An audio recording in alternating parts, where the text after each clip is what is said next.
First, you have some time to look at questions 1 to 4.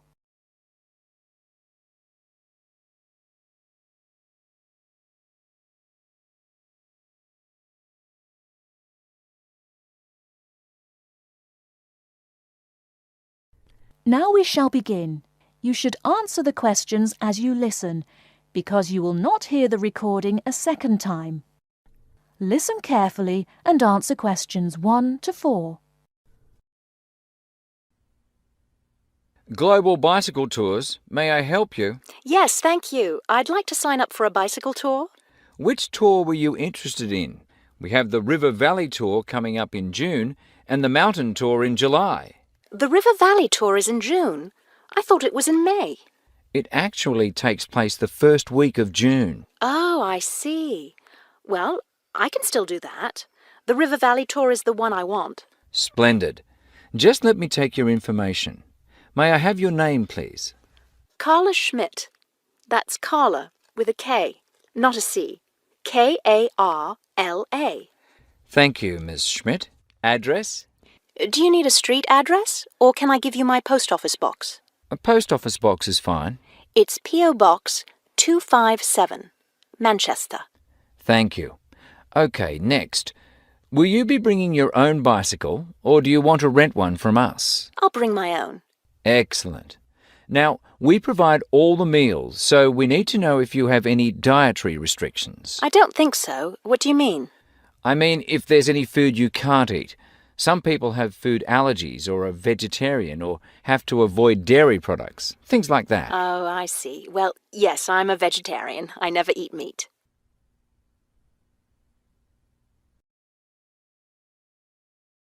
Before you hear the rest of the conversation, you have some time to look at questions 5 to 10.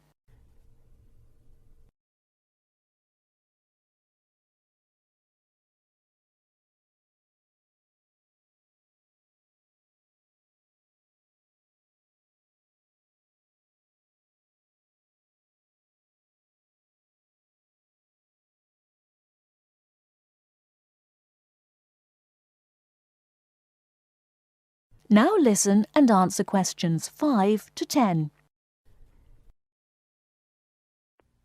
All right, I'll make a note of that. Now, the total cost of the tour is $750. That much? The price includes everything. Food, hotel, transportation, everything. Everything?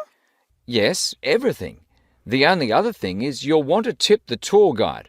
We usually recommend 5% of the total tour cost. A 5% tip. I guess that's reasonable. In order to reserve your space on the tour, I'll need a 30% deposit. Do you need that right away? We generally ask for the deposit at least 4 weeks before the tour begins. The River Valley tour begins, 6 weeks from now. So you'll need to pay the deposit in 2 weeks. I think I can do that. I wonder if you could tell me something. How will our luggage be transported? Do we carry it on our bicycles? No, you leave that to us.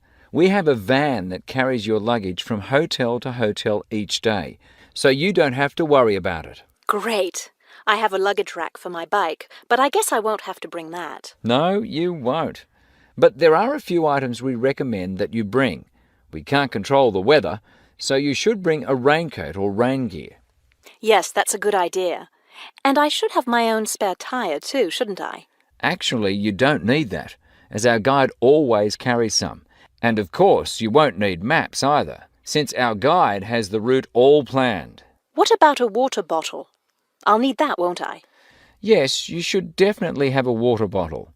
A camera would be a good idea too, since that tour goes through some very scenic areas. I have a guidebook of that area. I wonder if I should bring it along. We don't recommend guidebooks. It would just be extra weight, and the tour guide knows a great deal about the area. Yes, I see. Is there anything else I need to know? I think we've covered the important points. I'll send you a tour brochure, and you can call again if you have any questions. Thank you very much.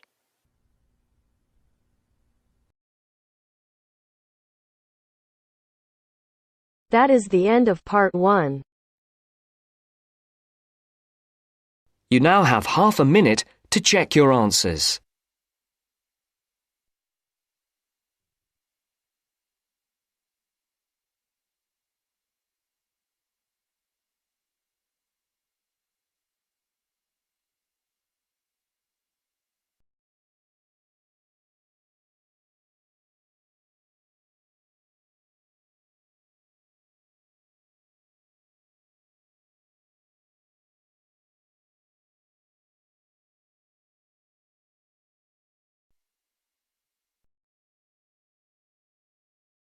Part 2.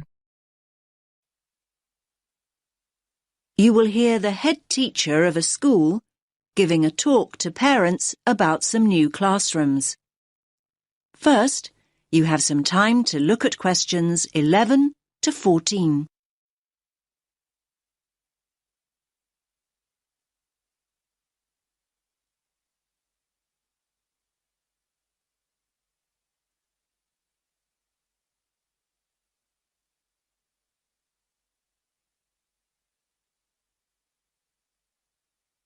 Listen carefully to the first part of the talk and answer questions 11 to 14.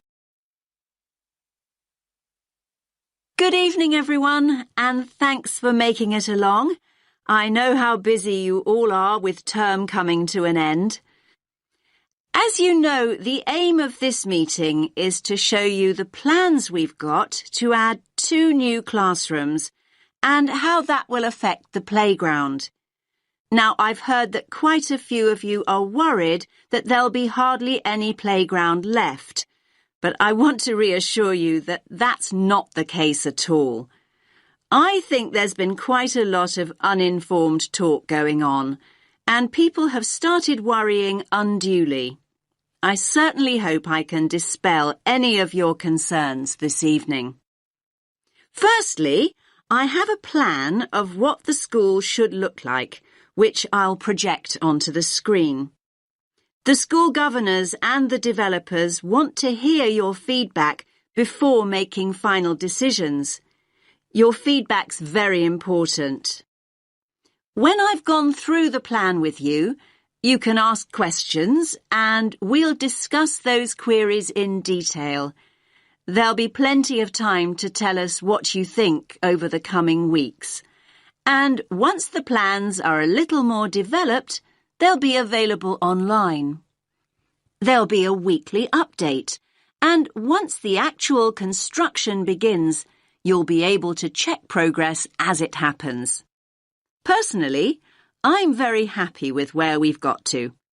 I knew we had to have the extra space, but I must admit I worried long and hard about what we might have to sacrifice for it. The developers have certainly convinced me that we've made the right decision. You now have some time to look at questions 15 to 20.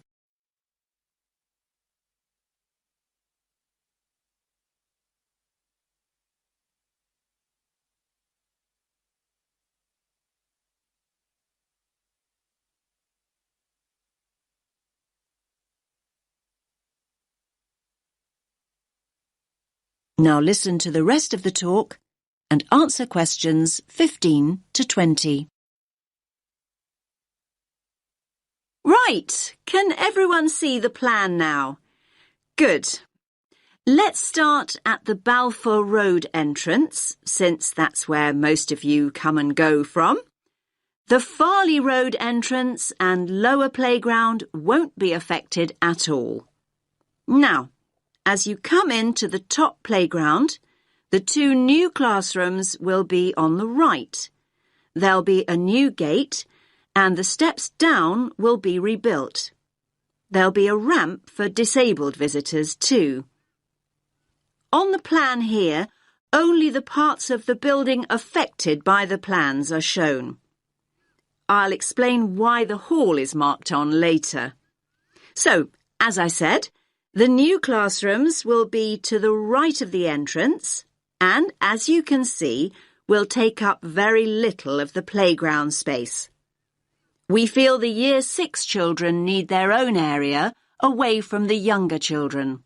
So, this one on the left of the two rooms will be the new Year 6 classroom. As you can see, there's no direct entrance from the playground.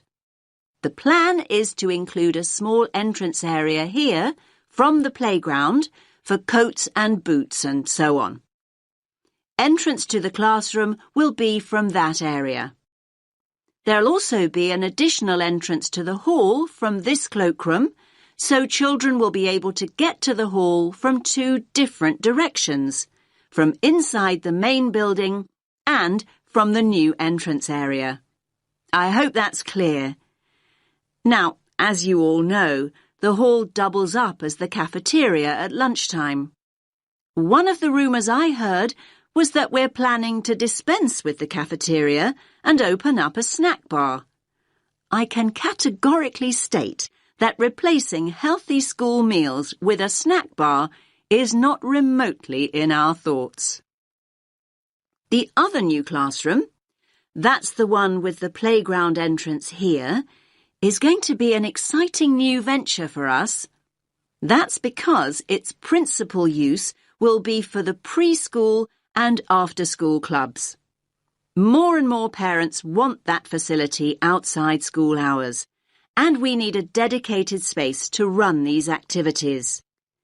I think there were also worries about the nursery school, though I'm not really sure why, to be honest with you.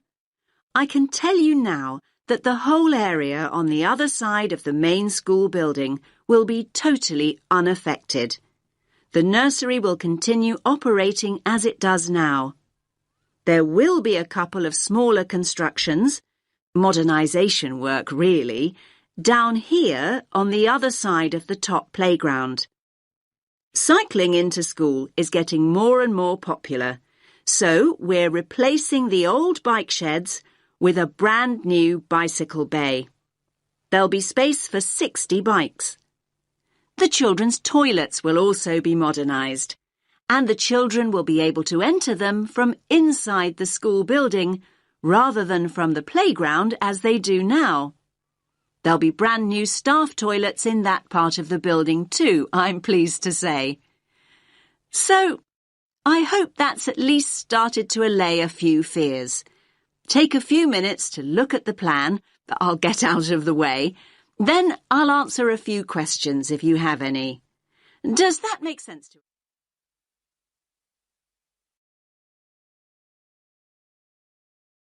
That is the end of part 2. You now have half a minute to check your answers.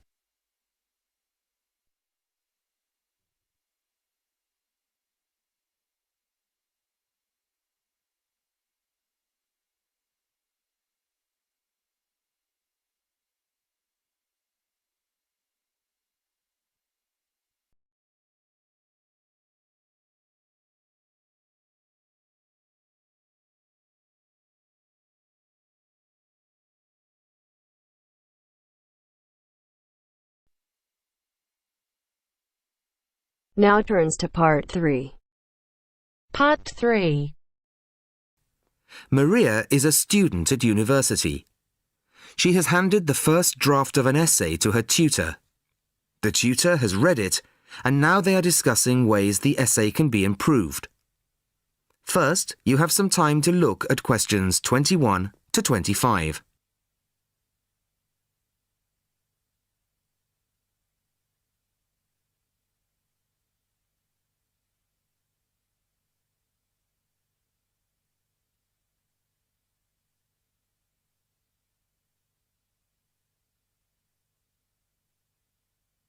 Listen carefully to the first part of the conversation and answer questions 21 to 25. Well, Maria, I have to say I was quite impressed by your essay. It's a big improvement on the last one. Really? I'm glad. I put a lot more work into this one. I really spent ages on it. And it shows. You've addressed most of the problems I pointed out last time. In particular, the style and language are much more appropriate for an academic essay. So that aspect is okay. Absolutely. If you carry on like this, you shouldn't have any significant problems in that department. That's a relief. I've been quite worried about that, although I've been reading a lot of other essays to try to get the right style. Well, I'd say you've been successful.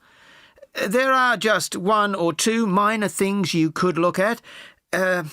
Your punctuation's quite basic. It's really just full stops and commas. And parentheses. Brackets? Yes, brackets if you prefer. In academic writing, these are best used only occasionally, if at all. You use them rather too often. Okay, I see. And I'm sorry to mention it, but your spelling. I know. But I'm working on a foreign computer. The spell checker doesn't work for English. Are you sure? Have you tried changing the setting to English? No, I haven't. Well, I should see if that's possible. I haven't marked you down this time, but, well, some of my colleagues are a bit old-fashioned about spelling. I'd try to get that sorted out if I were you. Okay, I understand. I'll try to change the setting. Before you hear the rest of the conversation, you have some time to look at questions 26 to 30.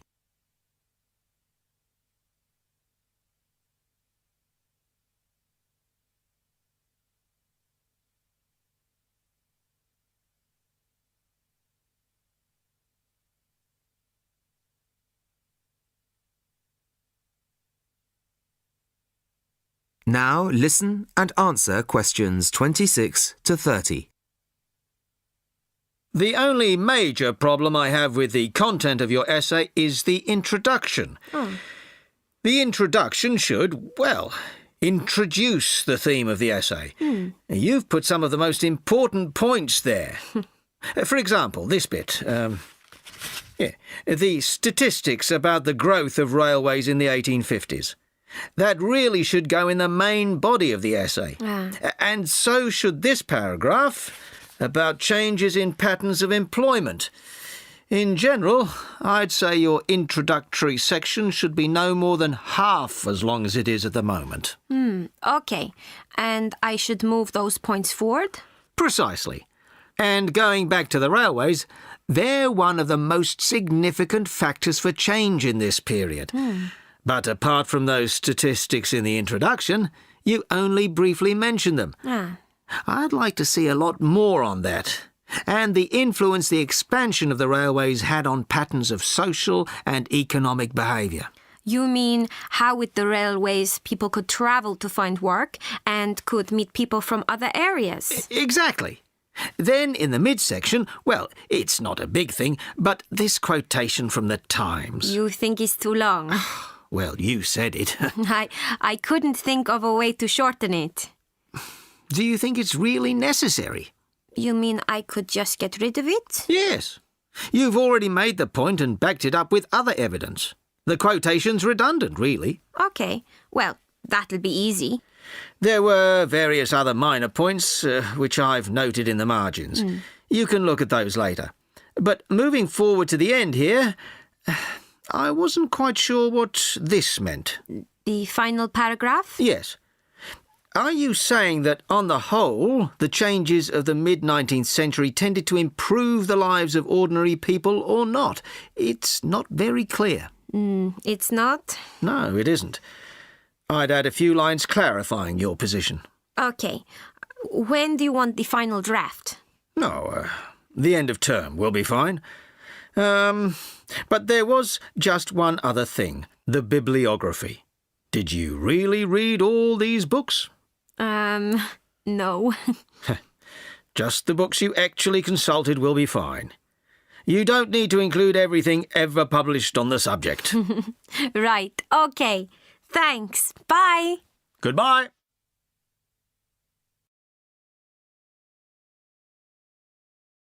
That is the end of part 3. You now have half a minute to check your answers.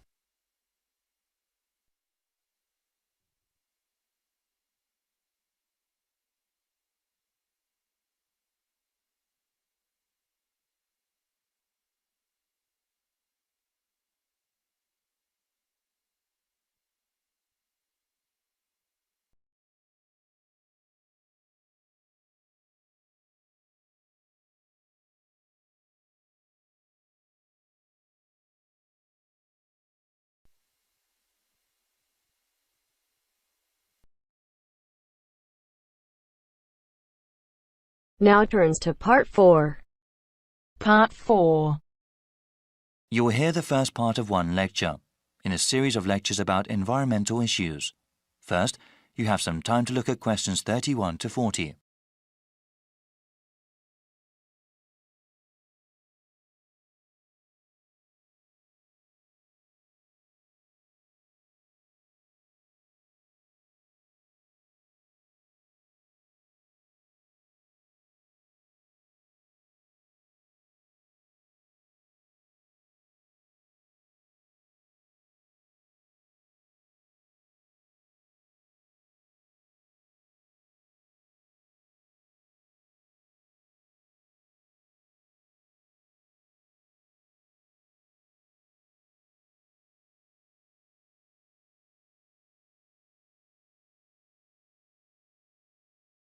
Now listen carefully and answer questions 31 to 40. In this lecture series, we have been looking at the most pressing environmental issues that the world faces. One of those issues, global warming, has become very fashionable to talk about in the past decade. Though I'm not trying to diminish its importance as a problem, it must be understood that the effects of an increasingly warm planet will not be seen for many more decades. One problem affecting the lives of people right now is the scarcity of water. The need for fresh water will only increase as the world's population grows, especially in developing countries. In the future, changing weather patterns that come with global warming will only make the problem worse. People need water to drink, cook food, shower and wash clothes. Most of the planet is covered with water, but unfortunately only a tiny percentage of it is fit for human use. Of all the water in the world, less than 3% is fresh water. More than 2/3 of that remaining percentage is locked up in glaciers in Greenland, Antarctica and elsewhere, also unavailable for human use. The water vital for life comes from lakes, rivers, underground aquifers, rain and snow. This surface water, groundwater and precipitation is not disturbed equally across the Earth's surface. For example, Canada, which has about 0.5% of the world's people, contains about 10% of the world's readily available fresh water. Brazil makes up about 3% of the world's population, but within its borders contain nearly 12% of the world's freshwater resources. As the economies of developing countries grow, the need for fresh water also grows. One example of this has to do with the production of meat. In some countries, the demand for beef increases when people earn more money. However, raising cattle is incredibly water-intensive, requiring about 15 tons of water for 1 kilogram of grain-fed beef.